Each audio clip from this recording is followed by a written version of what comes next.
It is another edition of the news in Africa and the world. Thanks for joining us.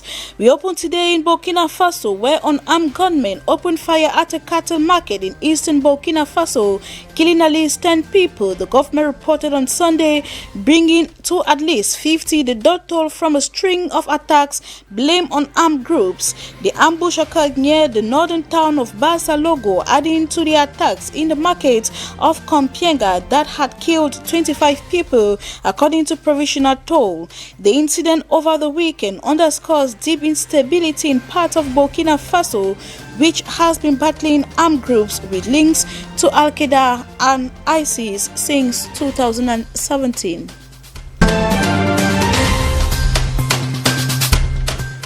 In the Democratic Republic of Congo, the mayor of the town of Beni has been dismissed for subversive acts after accusing the governor and the elected officials of maintaining insecurity in the city.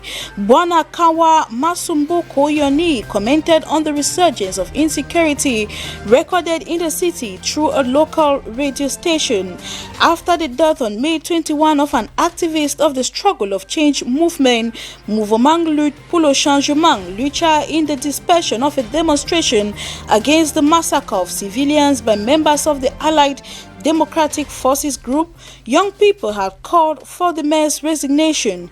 In response, the governor decided to suspend it by measure of public order and the questioning of authority of the state.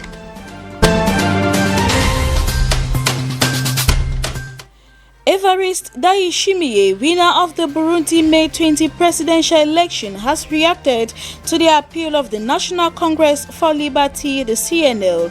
According to figures from the Electoral Commission, Evariste Ndayishimiye won 68% of the votes.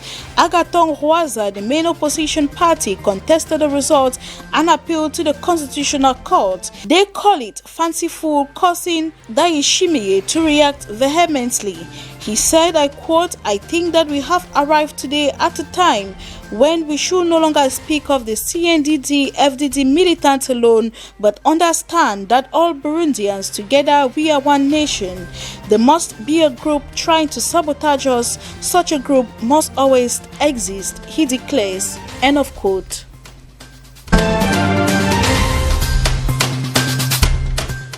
Sudan has summoned the Ethiopian embassy's chargé d'affaires over a border attack by suspected Ethiopian rebel fighters that killed and wounded several Sudanese army personnel and civilians. Thursday's attack targeted a camp in the eastern city of Al-Qadarif, said the official Sudan news agency.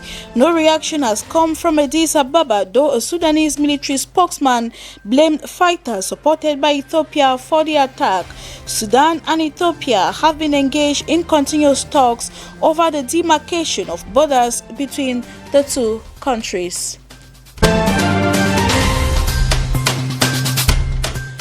Out of Africa, people are defying curfews in the U.S. to protest against police brutality and racism, with the Trump administration branding instigators of 6 nights of rioting. There were more confrontations between protesters and police and fresh outbreaks of looting. Violent clashes erupted repeatedly in a small park next the White House, with authorities using tear gas, pepper spray and flashbang grenades to disperse the crowds who lit several large fires and damaged property.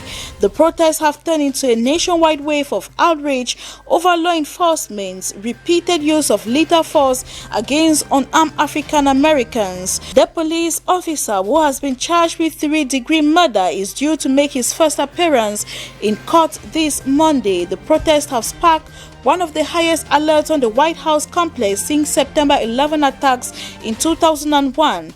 Security at the White House has been reinforced by the National Guard and additional personnel from the Secret Service and the U.S. Park Police. President Donald Trump, meanwhile, has continued his efforts to project strength using a series of inflammatory tweets and delivering partisan attacks.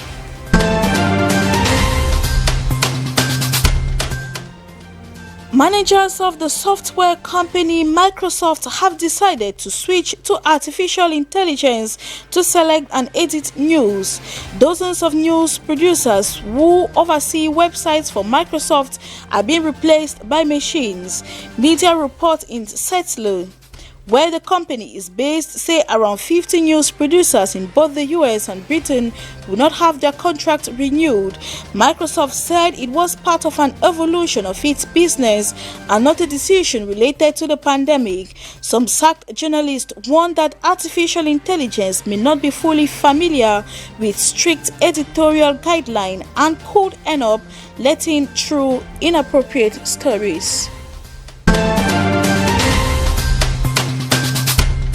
And nearly 24 hours after launching from Florida, SpaceX has delivered 2 astronauts to the International Space Station for NASA following a historic launch, a triumph for SpaceX and private enterprises. With hugs and handshakes after executing a critical spacecraft docking milestone and kicking off the crew's potentially month-long stay in the orbital laboratory. After a successful launch, U.S. President was eager to proclaim America's return to the space race. He said the U.S. has regained their place of prestige as the world leader. It marks the first time in human history NASA astronauts have entered the space station from a commercially made spacecraft. Thank you very much for watching the news on DBS Television. Don't go away. Stay tuned as information continues. Until we meet again, do take care and stay safe.